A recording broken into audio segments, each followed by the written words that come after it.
Thank you for tuning in to the best parenting show on the internet, Post Daily Dose. It's the Post. It's the Post. It's the Post. The Post Daily Dose. It's the Post. It's the Post. It's the Post. The Post Daily Dose. It's the Post. It's the Post.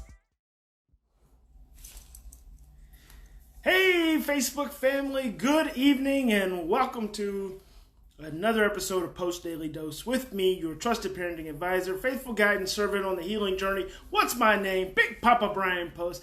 I hope everyone's having a fantastic Saturday. I am down in Lower Greenville, Dallas, Texas this evening. Just going to hang out with some friends and have a nice time, relax. But earlier today, I met with a mom and a dad. And something came up that I thought, you know what, that's what I want to share with all of you guys. They were talking about their teenage sons. They got 3 teenage boys. And so we were, working through some processes and talking. And they said, our boys are always, they have spring break coming up. They're always on their electronics. I know that's what many of you deal with. They're always on their electronics. And so we thought we would just surprise them. So we're going to a cabin on a river. Hey, Mom. Hey, Kirsten. We're going to a cabin on the river with no phone reception. And what a surprise that's going to be for them. And they just thought that was the funniest thing. And so we just talked about that for a little bit and that it's probably going to take them a couple of days to detox. So there's going to be a couple of days of irritability and grumpiness and frustration, but then they're going to hit a natural rhythm, and then that's when it's going to get really good. And I thought, you know what? So many times you guys think about your kids being on electronics all the time, and you don't want them to be on them. You want to monitor them. You want to limit them. You want to reduce the time that they're on. Good evening, Tracy. But there's a couple of things that are going on. Number one, what alternatives are you giving them? So when you're asking your children to get off television or get off their phones or whatever, what's the alternative? See, when many of us as parents now, adults now, were children, we didn't have electronics. So for us, it was always a matter of going outside and doing something, finding some friends to run around with, getting into some kind of trouble, riding our bikes, whatever, because that's just what was normal. That's how we found joy. That's how we found pleasure. These days with your children, there's number one, what's the alternative? Thank you, Mother. My mom says it's a pretty shirt. Thank you. I like it. So number one, what's the alternative if you ask them to get off the electronics? Number two,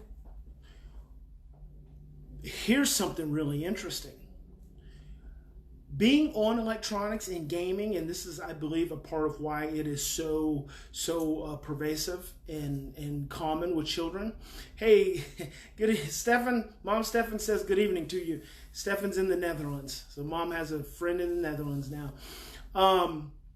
Being on electronics puts the brain in a flow state, and a flow state is right between. This is really interesting. I just learned this actually today. I'm always listening to audio programs. But you achieve flow right between boredom and anxiety. And so a flow state occurs 4% at a 4% higher level of stress. Anything beyond that, our thinking and our memory actually diminishes. Isn't that interesting? So the optimal experience for stress, and think about, remember I'm always talking about window of tolerance. So the optimal experience for learning as regards to stress is up to 4 to 5% of the stress state. So you can tolerate 4 to 5% levels of stress to your window of tolerance before you start to have a decline in optimal functioning. But you hit a flow state at about 4%. So at about 4%, of challenge, that's what it is. So if you think of something being challenging and you think of your ability to conquer that challenge, as long as you're able to meet that challenge utilizing maximum effort, but not beyond maximum effort. It's like that 4%, there's that 4% window. You're able to reach that flow state, again, right between boredom and anxiety. And that's a state of maximum productivity. But when we start to when we start to encounter an episode or a situation or a problem that requires greater than 4% of our stress response, our thinking process actually diminishes and declines. So I think what's really interesting about that is that probably when we start to reach a 4% level of stress, we start to hit our window of tolerance. We start to hit the limits of our window of tolerance. Now you think about that, about how much stress we actually go through, and we're just in pure survival. There's no learning taking place, and that really confirms. And I'm gonna go deeper in this in my study of it, because I think there's a breakthrough here for a lot of you. If you think about how I've been talking a lot about you stress causes confusion, distorted thinking, suppresses short-term memory. Well, just think if it only takes up to a 4% experience. A 4% experience of stress in order to eclipse your window of tolerance, to then affect your learning processes and your thinking processes. Imagine how much time we're spending, number one, just trying to teach children in general when they've exceeded that state. But number two, when children are stressed out and we're trying to teach them something. Like we're trying to teach them a lesson. And then, oh my gosh, think about this. Think about the whole concept of punishment and teaching. Now that flips your gourd, because if we can only go up to 4 to 5% range in stress experience before we start to experience a decline in learning, punishment stresses us right out. Punishment puts us right into dysregulation. So number one, we're already into dysregulation. Number two, you get punished for your dysregulated state. Now you definitely aren't learning anything, and that's why punishment's so pervasive. We punish and punish and punish and punish and punish because it doesn't work. Bam! That's huge. That's big. And that's not even what I was going to talk to you guys about this evening. So that's big. I'll be back and come back to that again in another episode. What I really wanted to say is, do you have alternatives for your children when you take them off these electronics? Because one of the things that we now know from research is that playing electronics puts your children in a flow state.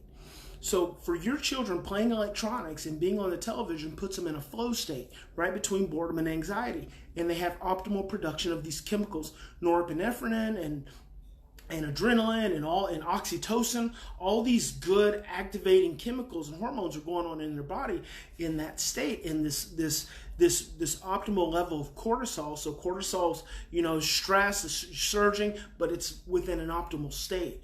And so they're actually in a state of thrive when they're on those electronics, and that's why they can be on them for so long. They get into the zone.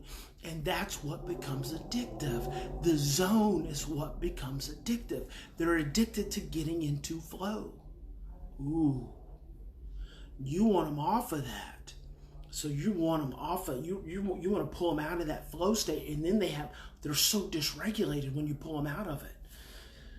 Man, that's big. Okay, but you guys know that as kids, we reached flow states when we were playing with our friends. That's why we couldn't play hard enough and fast enough. Like, you turn around and dadgummit, the sun's going down, and next thing you know, mom's on the back porch saying, "Brian!" And I'm like, "Oh, Brian, okay, coming." And then you run home. You got to go through this transition, and then you run home.